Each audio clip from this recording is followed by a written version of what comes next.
So, pinakita ko po yung maling way ng paggamit nito. Also, another mistake, ginagamitin ng ngipin. Also, ito po ay isa ring mali na way ng paggamit, yung dinodoble. So, ito po ang step-by-step guide sa tamang paggamit ng protection. So, first, i-check nyo po muna yung expiry date. Baka kasi expired na yan, so may tendency mapunit, pati yung kinabukasan mo pwedeng mapunit. And then, bago ilagay, dapat po nakatayo na si mister or yung jowa nyo. Tapos, pisilin po yung pinakadulo. Yan.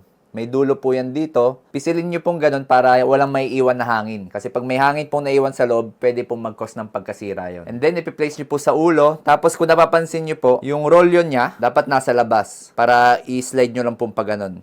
Wag po yung makaganyang baliktad.